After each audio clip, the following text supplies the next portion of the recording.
Delegation is touring the Olympic host city of PyeongChang to make sure it's okay for the country's skiers. And they've just met, but it's time to get down to business. The unified women's ice hockey team begin training together exactly 2 weeks before the games kick off. South Korea logs a protest after Japan opens a government-sponsored exhibition in Tokyo, claiming sovereignty over Korea's Dokdo Island. It further inflames tensions even as the Japanese Prime Minister prepares to travel here for the Winter Olympics. Plus, the eyes of Korea will be on Melbourne in just a few hours as the country's tennis star Jung Hyun takes on Roger Federer in the semi-final of the Australian Open. Stay tuned for these stories and more.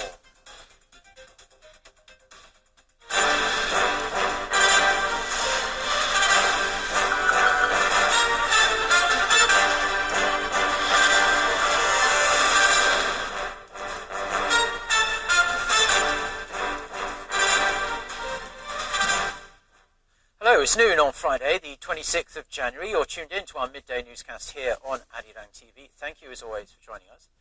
I'm Mark Broom. So, we're going to start with some news that is developing. A hospital fire in Mil양, a city in the southeastern part of Korea, has unfortunately killed over 30 people and injured many more. We're going to get some more details on this from our Shin Se-min, who joins us on the phone with the latest. So, Se-min, this is still developing as we speak, but we believe the fire was put out relatively quickly. Right, so the fire, which first started at around 7:30 in the morning, had been put out in around 2 hours. Still, despite the fast response by the local fire department, the number of casualties is still high and is likely to rise in the next couple of hours. Mark, this is what we have learned so far. The hospital fire has killed at least 33 people and injured 70 others at Sejong Hospital in Mil양, Gyeongsang-namdo Province. And 16 of the injured are in critical condition. Now, the blaze is suspected to have started in an emergency room on the first floor of the main building of the hospital, and luckily the firefighters at the scene were able to prevent the fire from spreading to other floors. But despite the fire department's efforts to contain the fire, the death toll has been steadily rising as the hospital also contained an elderly ward where there were over 90 old and weak patients. And as there was this fragile group of patients at the hospital, the number of casualties is likely to rise.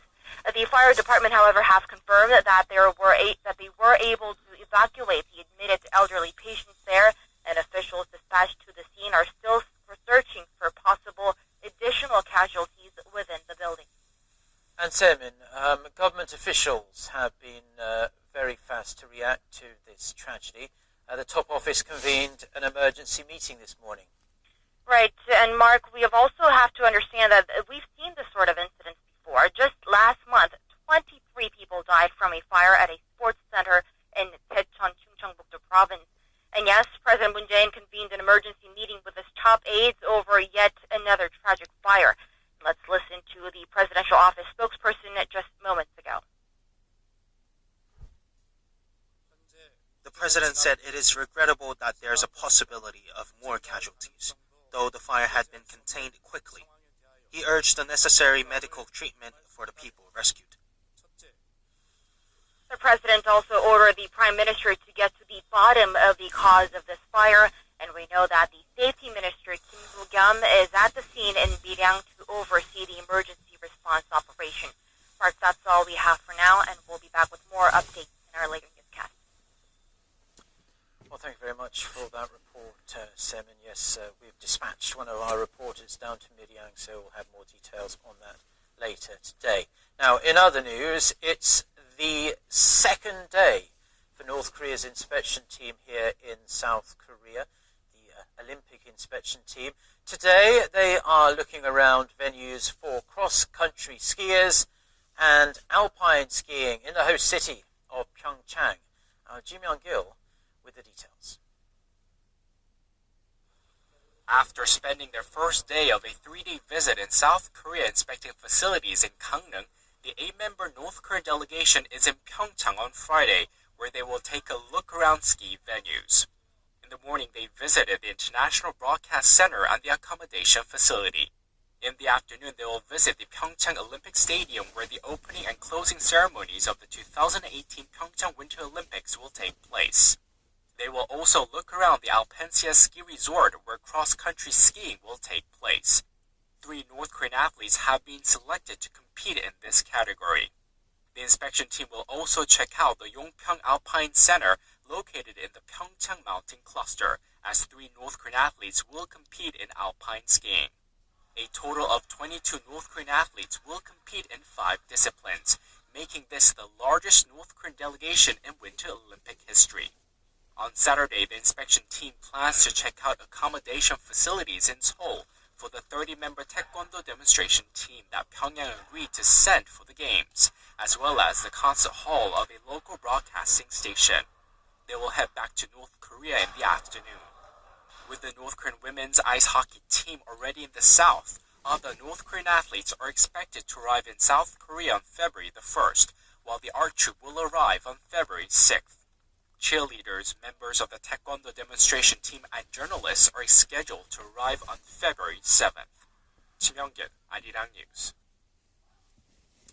The US State Department has reiterated that it supports inter-Korean talks on the Winter Olympics, but says it doesn't believe it's time to hold negotiations on North Korea's nuclear weapons program.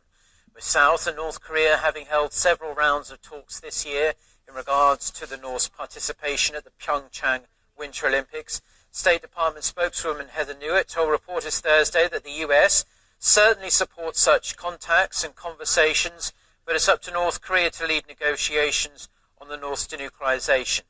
She, however, added that the US is looking forward to having a terrific Olympics in Korea. The United States has confirmed that the South Korea-US joint military drills will be held immediately after the PyeongChang Winter Olympics are over, according to Bloomberg. US Joint Chiefs of Staff Director Kenneth McKenzie told reporters that Seoul and Washington will avoid conflict during the Olympics, but will hold drills right after the Games wrap up. South Korea's Defense Ministry has also said the drills will be held as normal after the Olympics, but has not elaborated on the schedule. So it all begins today as one team, women ice hockey players from South and North Korea, will attempt to sync their games as they prepare for the PyeongChang Winter Olympics. The unified team only has one practice match, that is against Sweden on February 4th, to play together before the real deal begins a few days later. Won Jong-hwan with the details. The North Korean women's ice hockey players arrived in South Korea on Thursday. 12 hockey players along with 3 staff members will form a combined team with their southern counterparts for the PyeongChang Winter Olympics. After crossing the border on Thursday morning, the team, wearing the colors of the North Korean flag, headed to the National Training Center in Jincheon, 90 kilometers south of Seoul. The coach of the North Korean team expressed his feelings toward forming the only combined South-North team at the PyeongChang Olympics. I am very pleased to participate at the Olympics as the only unified team formed between North and South. If we work together with unified strength in mind, I think we will achieve good results at the Games. The hockey team have their first training session next week under Sarah Murray, the head coach of the unified team, and will play Sweden in the friendly match 5 days before the start of the Olympics. Their first group stage match is against Switzerland on February 10th. Another 10 North Korean athletes, including a figure skating pair and several speed skaters and skiers, will also compete at PyeongChang. But North Korea's participation has proved controversial among South Koreans. Some welcomed the North's participation, but others complained that the unified women's ice hockey team was unfair to the South Korean athletes, depriving them of a chance to compete at the Games. And there are concerns that the sudden addition of so many players so close to the competition could also disrupt team chemistry and impact on results. Won Jong-hwan, Arirang News. Now, it looks like the joint inter-Korean cultural performance celebrating the PyeongChang Winter Olympics will be held early next month at Mount Gumgang in North Korea. Upon the return of the first South Korean delegation from North Korea after looking around various sites for performance venues, the Director General at Seoul's Unification Ministry said the two Koreas will consult with each other, as there's not much time left. 12 South Korean inspectors were in North Korea for 3 days to tour facilities at Mount Kumgang, the Masikryong ski resort and Galma Airport, a military airfield, to see whether it's fit to fly in South Korean athletes for training. Further details, including the exact schedule of the Mount Kumgang performance, will be announced by the Unification Ministry in the coming hours. Now, in other news, Japan continues to provoke South Korea with its claims to Korea's easternmost islets of Dokdo. With the establishment of an exhibition hall in Tokyo, the South Korean government is strongly protesting the move, reminding Japan that facts should serve as the foundation for Korea-Japan relations. Lee Sung-jae with more. South Korea-Japan relations